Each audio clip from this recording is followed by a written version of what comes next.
네, 코로나19 여파가 거의 전방위로 모든 부문에 지금 미치고 있죠. 그 가운데 한 곳이 바로 학교인데요. 교육 당국은 이미 두 차례에 걸쳐서 유치원과 초중고등학교 개학을 연기한 바가 있는데 한 번 더 연기해야 된다 이런 목소리가 계속 나오고 있습니다. 그래서 추가 개학 연기를 요청하는 청와대 국민청원의 경우에는 이미 서명한 사람이 18만 명을 넘었다고 하는데요. 고심하고 있는 교육부가 오늘 개학 연기 여부를 최종 결정해서 발표할 예정이라고 합니다. 자, 그래서 이분 연결해서 학부모 입장에서는 이 문제 어떻게 바라보고 있는지 한번 같이 이야기 나눠보도록 하겠습니다. 백운희 정치하는 엄마들 공동 대표 전화로 연결합니다. 자, 대표님 나와 계시죠? 네, 안녕하세요. 정치하는 엄마들 백운희 활동가입니다. 네, 안녕하세요. 대표님도 지금 초등학생 학부모시라면서요? 네, 맞습니다. 몇 학년이에요? 올해 4학년이 됐습니다. 4학년. 자, 그러면 네. 학부모 입장에서 개학 문제 어떻게 해야 된다고 생각을 하세요? 개학 문제 어떤 그 개학의 연기냐, 예. 아니면은 그렇죠. 지금 계획했던 대로 음. 시행을 해야 되는 것인가에 대한 네. 의견을 여쭤보는 예. 것 같습니다. 네. 네, 많은 분들이 그러하시겠지만 저 역시도 이러지도 저러지도 결정을 못하는 상황입니다.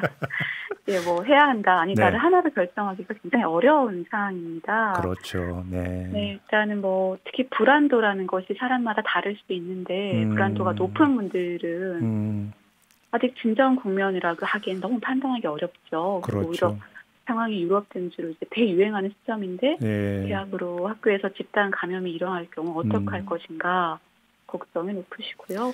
또 다른 한편으로는 이걸 마냥 미룰 수만 없지 않느냐. 중고등생을 둔 양육자를 중심으로는 이런 의견이 좀 비등한 것도 같아요. 그러면 이렇게 한번 여쭤볼게요, 네네. 대표님. 지금 초등학교 4학년이 꼬마는 네. 지금 어떻게 지내고 있어요? 제가 한숨 한번 쉬고 말씀드려도 될까요? 왜 한숨을 쉬세요? 서로가 녹록지가 않습니다. 첫 번째 계약 연기 결정이 나왔을 때는 네. 아이도 코로나 바이러스의 어떤 확산의 무서움이 많이 노출이 되고 예. 방역의 중요성이 알려지니까 납득을 하는 모습이었어요. 예. 추가로 계약이 그것도 이제 2주가 더 늦춰졌다고 하니까 네. 거의 절규를 하더라고요. 그래요? 이 친구가 이렇게나 학교를 가고 싶어하는 친구였나 이런 생각도 들었고요. 네.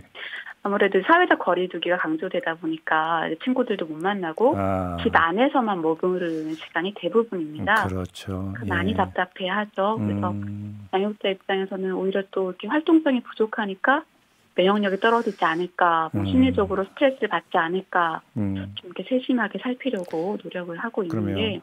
그 점만 네네. 보면 그냥 바로 계약했으면 좋겠는데, 근데 또 그렇게 바로 생각하기도 힘든 게, 그럼 만약에 계약을 한다면 어떤 점이 염려가 되고 걱정이 되세요?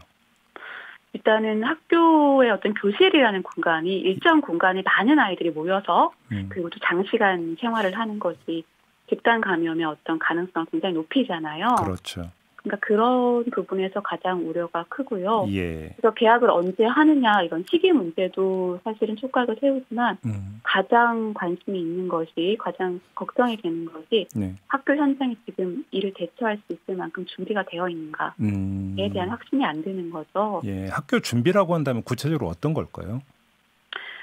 일단 아이들을 지난 겨울방학부터 봄방학 하기 전까지 이제 코로나19 확산 여파가 있을 때 아이들이 등교를 했을 때 보니까 마스크 착용을 하고 손 세척을 하고 이런 지도를 면밀하게 하시는 것 같아요. 예.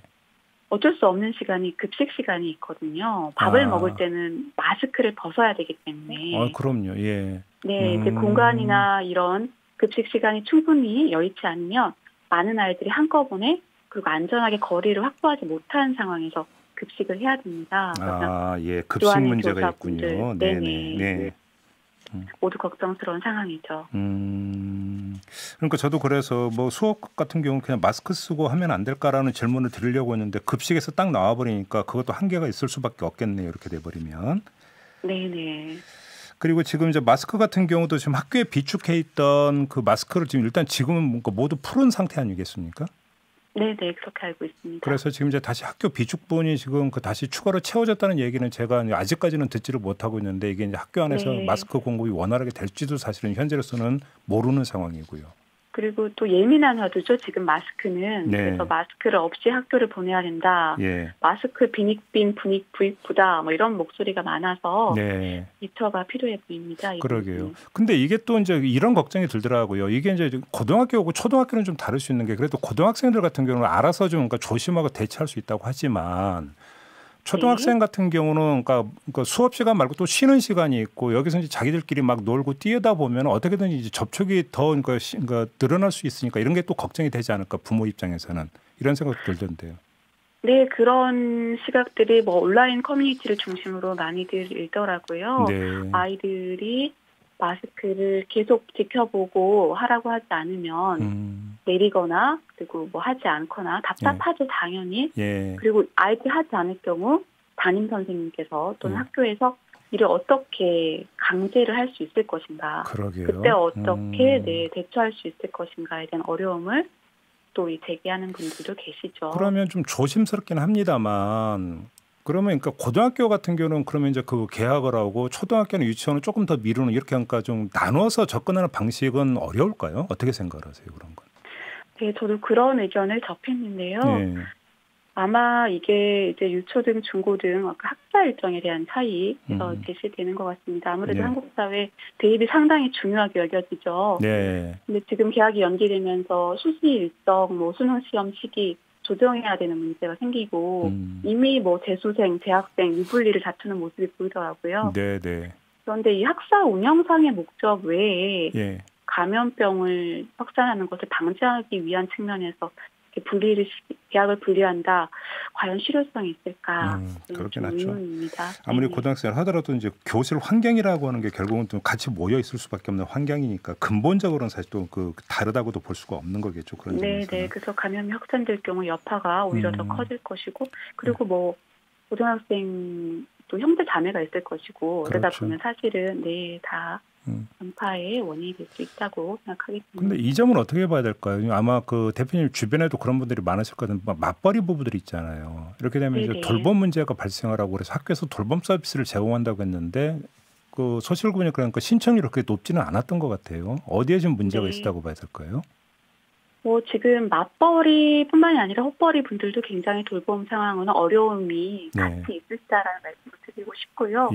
특히 이제 맞벌이 분들은 이제 정말 아이를 맡길 수가 없는 분들을 위해서 긴급 돌봄 교실이 지금 시행이 되고 있는데요. 감염병 확산이라는 어떤 재난 상황에서 사실은 긴급 돌봄을 하기가 쉽지가 않은데 같이 현장에 계신 돌봄 전담사분들, 선생님들 감사하다는 말씀도 드리고 싶습니다. 긴급 돌봄은 말 그대로 이제 긴급하게 돌봄을 필요로 하는 아동, 양육자들의 돌봄 공헌을 보장해주기 위해서 시행되는 것이고요.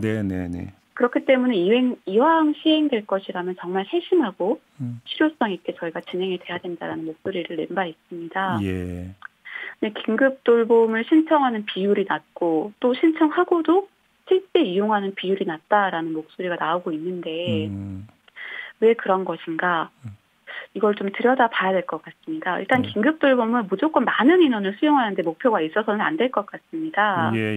이게 보건위생적인 측면에서도 사실 많은 인원을 수용하는 것은 위협이 될 수 있죠. 소수여도 정말 돌봄이 필요한 이들에게 안전망이 되어줘야 된다. 이런 차원에서 인식이 되기를 바라고요. 그렇기 때문에 돌봄 제공하는 선생님들의 마스크 지급이나 안전대책이 요구되는 것이고요. 그럼에도 불구하고 우리가 생각해야 봐야 될 것은 기존의 저출산위원회나 교육부나 맞벌이의 돌봄 수요 조사를 한 것을 보면 당장 작년에도 서울연구원에서 그 맞벌이 가구의 10가구 중 7가구 이상이 방과 후 돌봄에 대한 어떤 수요를 보였었거든요. 그 정도였어요? 그런데도 이번 긴급 돌봄이 실제 이용률이 떨어진 이유가 어디에 있는지를 좀 저희는 진단해봐야 될 것 같습니다. 정말 감염에 대한 우려가 불안이 가장 주요하다면 이걸 해소하는 방향으로 가야 될 것이고 근데 기존의 돌봄 교실을 또 이용했는데 긴급 돌봄을 이용하지 않는다. 그럼 이 가정들은 지금 어떻게 대응하고 있는가? 이들은 과연 언제까지 버틸 수 있을 것인가?